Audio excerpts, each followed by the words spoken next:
सत्संगत प्यार से बोलिए धर्मकार। सत्संगत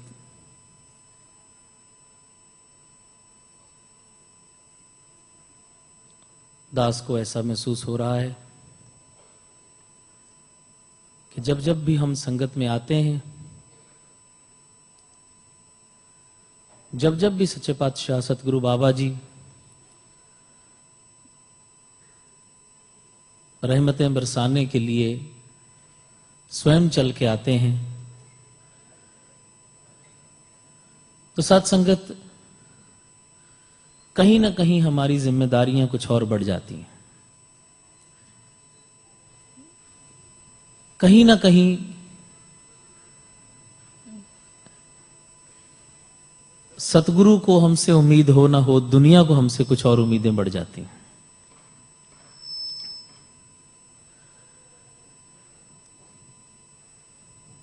और क्यों ना हो,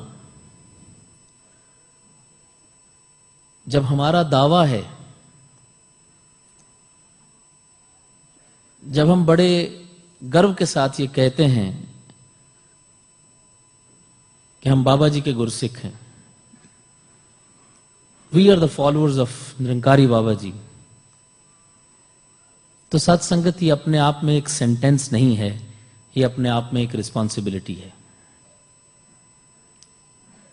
और ये रिस्पॉन्सिबिलिटी सिर्फ आगे बैठे हुए कुछ लोगों के लिए नहीं है, स्टेज पे खड़े होकर बोलने वालों के लिए नहीं है, बाबा जी के नजदीक रहने वालों के नहीं है। ये रिस्पॉन्सिबिलिटी हर निरंकारी की है। फिर वो बच्चा हो, बड़ा हो, अमीर हो, गरीब हो, पढ़ा लिखा हो, अनपढ़ हो, कोई भी क्यों ना हो। दास को याद है, हमारे मिशन के एक बहुत विद्वान फिलोसफर महात्मा हुए हैं निर्मल जोशी जी।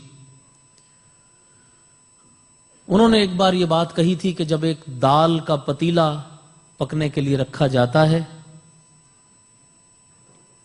तो फिर सारी दाल को टेस्ट नहीं किया जाता, चेक नहीं किया जाता, उसमें से एक दाना उठा के फैसला कर लिया जाता है कि दाल पक गई या नहीं पक गई। और वो दाना कौन सा हो कहा नहीं जा सकता। सवाल ये था कि कहीं वो दाना मैं तो नहीं कि जिस एक दाने को देख के लोग निरंकारी मिशन के लिए अपनी राय कायम कर लें। कहीं वो एक दाना मैं तो नहीं जिसके किसी बिहेवियर को देख के, जिसके किसी कुकर्म को देख के, जिसके किसी एटीट्यूड को देख के लोग बाबा जी के बारे में अपनी राय कायम कर लें। दास समझता है कि इतनी एक रिस्पॉन्सिबिलिटी तो हम सब की बनती है। पिछले साल दुबई में जाने का अवसर मिला। यहां दास को सुअवसर प्राप्त हुआ आपके समक्ष मानव एकता दिवस का वो प्रोग्राम जो बर्मिंघम में हुआ, वो अटेंड करने का मौका मिला। On the way back Dubai में जब दास पहुंचा तो दास को ये मैसेज मिला कि यूएस से कई यंगस्टर्स बात करना चाहते हैं। तो वहां एक फैसिलिटी थी कि कोई सैन फ्रांसिस्को में बैठे हैं, कोई शिकागो में है, कोई ह्यूस्टन में है, कोई एलए में है, कोई न्यूयॉर्क में है। जहां जहां से हैं एक टाइम फिक्स कर लिया गया कि इस एक नंबर पे सभी नौजवान वहां फोन करेंगे। और वहां से वो एक ऐसी कॉन्फ्रेंस फैसिलिटी थी कि वहां से दास को दुबई में फोन मिला दिया गया। कम्युनिकेशन का जमाना है, हर तरह से हर तरफ से महापुरुष कनेक्ट हो गए। तो उन्होंने सबने मिलकर ये बात कही कि Vivek ji, we want to listen to you. पहले कहने लगे कि we want to have some question answer session, which I very humbly told them कि मैं नहीं चाहता कि ये टेलीफोन के जरिए ये क्वेश्चन आंसर सेशन हो। किसी समय बाबा जी ने मौका दिया तो जरूर बैठेंगे, ताकि कहीं कोई कम्युनिकेशन का गैप न रह जाए। तो फिर उन्होंने कहा कि आप हमारे एक कॉमन क्वेश्चन का आंसर दीजिए, and we have got 25 to 30 minutes. और वो कॉमन क्वेश्चन देखिए साथ संगत, हमारे मिशन के यंगर जनरेशन का वो कॉमन क्वेश्चन था। वो कॉमन क्वेश्चन ये था कि बाबा जी स्थान स्थान पे जाके अपने सुख आराम को छोड़ के हर तरह से आज मिशन के लिए, परोपकार के लिए, दुनिया के लिए क्या क्या एफर्ट्स कर रहे हैं। हम ये जानना चाहते हैं कि हमारा उसमें योगदान क्या हो सकता है। What is our contribution? How can we contribute in his mission? पहली बात तो मैं ये कहना चाहूंगा कि अभी sister आदिता, she was speaking in English as well as she sang a song in Polish language. And one thing which she said very clearly that Babaji, I am with you in your mission. What else? We all have to be with him in his mission. Maybe a little contribution, maybe a very little contribution, but मेरी contribution वो है कि मैं आपके साथ हूं, कि जो खुद को आपके पीछे नहीं चला पाया, खुदा जो पा भी लिया फिर भी उसने क्या पाया। तो पहली बात तो वो हो गई कि हमें खुद को इनके पीछे चलाना है, इनके पीछे चलना है। लेकिन दास ने उनसे एक निवेदन किया। दास ने कहा कि एक ही बात समझ पाया हूं, दास ने शायद पहले भी आपके चरणों में ये बात रखी हो, कि हमारी समस्या क्या है कि हम लोगों के सवालों के जवाब देने को निरंकारी मिशन का प्रचार समझते हैं। हम कहते हैं हमारे सत्यार्थी जी आए हुए हैं, उपासक जी आए हुए हैं, और बड़े महात्मा, बड़े पढ़े लिखे लर्नेड महात्मा आए हुए हैं, आप इनसे कोई भी सवाल कीजिए, ये उसका जवाब देंगे। सवालों के जवाब देना मिशन का प्रचार नहीं है सत्संगत। दास ने उनसे निवेदन किया कि दरअसल we have to raise a question, हमें तो एक सवाल खड़ा करना है। और दास ने कहा कि हिंदुस्तान की एक बहुत मशहूर एडवर्टाइजमेंट है, most award winning advertisement in India, और वो ये है कि उसकी साड़ी मेरी साड़ी से सफेद क्यों। एक सवाल खड़ा कर दिया। अब प्रचार तो सर्फ एक्सेल का है, किसी डिटर्जेंट का है, लेकिन डिटर्जेंट का जिक्र नहीं है। एक औरत ने एक सफेद साड़ी पहन के सिर्फ वहां से गुजर गई सामने से, और 10 औरतों के मन में सवाल खड़ा कर दिया कि इसकी साड़ी मेरी साड़ी से सफेद क्यों। प्रचार हो गया।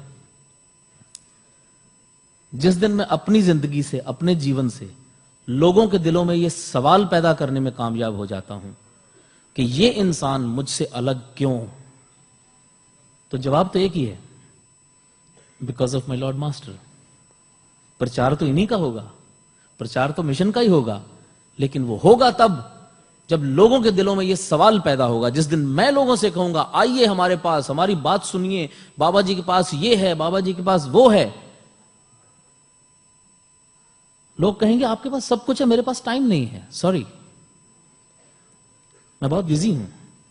और हम बड़े हैरान होते हैं कि सच्ची चीज लेने के लिए भी लोगों के पास टाइम नहीं है, परेशान हो जाते हैं, क्योंकि साथ संगत उनके दिलों में सवाल पैदा नहीं कर पाया। मैं I have to raise a question. और यहां उल्टा होता है, मुझ एक इंसान को देखकर 100 आदमी कहते हैं कि अगर निरंकारी ऐसे होते हैं भाई साहब फिर क्या करना आपकी संगत में आके। I have to analyse myself. मुझे अपने आप को देखना पड़ेगा कि मैं बाबा जी के रास्ते की रुकावट हूं या बाबा जी के मिशन में कंट्रीब्यूट कर रहा हूं। और वो कंट्रीब्यूशन बाबा जी मुझसे और कुछ नहीं मांगते। बाबा जी की तरफ मेरी कंट्रीब्यूशन सिर्फ मेरा अपना आप ही हो सकता है। वेरी हम्बली कि सच्चे पातशाह कृपा करो, जिस मोहल्ले में मैं रहता हूं वहां के जो 150 लोग हैं उनमें से बेस्ट मैं बन के दिखाऊं। जिस दफ्तर में काम करता हूं वहां के 50-100 जो लोग हैं, उनको अगर जिंदगी में कभी भी कोई कहे कि आज निरंकारी बाबा जी आ रहे हैं, तो वो ये कह सकें कि हां एक निरंकारी को मैं भी जानता हूं साहब, बहुत बढ़िया लोग होते हैं। इतनी कंट्रीब्यूशन चाहिए। जिस दिन कोई ये कह देता है कि निरंकारी संगत में भाई साहब हमारे मोहल्ले में भी एक निरंकारी रहता है यार, please give me a break, वहां ब्रेक हो जाता है हमारा प्रचार।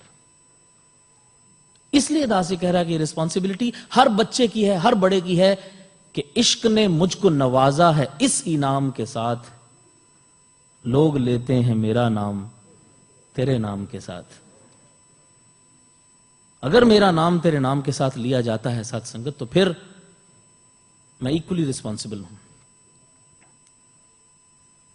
आओ साथ संगत, बख्शिश करो, कृपा करो कि वो एक क्वेश्चन जो हमने रेज करना है, वो जो एक बात, उसके लिए ये सारी एफर्ट्स हो रही हैं। इनकी तरफ से तो हो ही रही हैं, उसमें तो कोई डाउट ही नहीं है, हम सभी जानते हैं। लेकिन साथ संगत और समय ना लेता हुआ दास इतनी ही गुजारिश करेगा, इतनी ही साथ संगत अरदास करेगा, प्रार्थना करेगा सच्चे पातशाह के चरणों में कि बाबा जी कृपा करो, रहमत करो, जिस तरह से आप चाहते हो। और वो तभी हो पाएगा साथ संगत जब मुझे इनके किए पे भरोसा होगा कि समंदरों में मुआफिक हवा चलाता है। वाह, समंदरों में मुआफिक हवा चलाता है, जहाज खुद नहीं चलते, खुदा चलाता है। क्या बात, और तुझे खबर ही नहीं मेले में घूमने वाले, तुझे खबर ही नहीं मेले में घूमने वाले, तेरी दुकान कोई दूसरा चलाता है। वाह वाह, और हम अपने घर के चरागों पे खूब इतराए, हम अपने घर के चरागों पे खूब इतराए, और उसको भूल गए जो हवा चलाता है। क्या बात, मैं भूल जाता हूं, फिर बाद में परेशान होता हूं। आओ साथ संगत, जैसे अभी भी महापुरुषों ने कहा कि कुछ नहीं करना, इतना ही करना है, अपने आप को सरेंडर ही करना है। मेरा कुछ करना ही कभी कभी रुकावट हो जाता है। आशीर्वाद दो, बख्शिश करो साथ संगत कि इनके पीछे पीछे चल पाएं, जैसा जैसा ये चाहते हैं उस तरह से जीवन जी पाएं।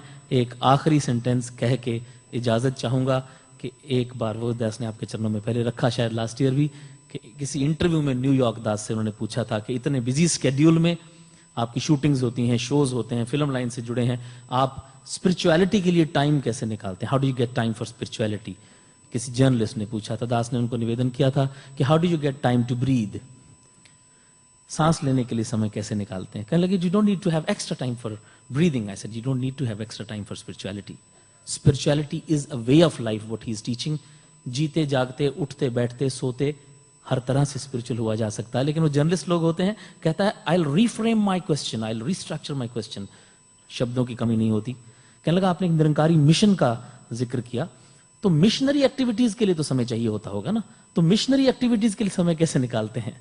दास ने उनसे कहा कि पिछले पौने घंटे से आप मुझे इंटरव्यू कर रहे हैं, उसके बीच में आपने 3-4 दफा ये कहा कि विवेक जी आपसे मिलकर बहुत अच्छा लगा। बोले यस आई मीन इट, मुझे सचमुच आपसे मिलकर बहुत अच्छा लगा। दास ने कहा मेरे मिशन का काम हो गया। वाह, मेरे बाबा जी की मुझसे सिर्फ इतनी ही रिक्वायरमेंट है कि दुनिया में जो भी आपसे मिले उसको अच्छा लगे, इससे ज्यादा तो मांग ही नहीं रहे। फिर तो उसका सामने वाले का सवाल होगा ना कि मुझे आपसे मिलकर अच्छा क्यों लगा। बाकी तो साथ संगत फिर अरेंजमेंट्स हैं, वो तो मेरे पास समय नहीं होगा तो आपके पास होगा, आपके पास नहीं होगा तो इनके पास होगा। इनके काम तो रुकते ही नहीं। लेकिन जब मुझसे मिलकर किसी को अच्छा नहीं लगता तो समझ लेना चाहिए कि कहीं ना कहीं सुधार की जरूरत है।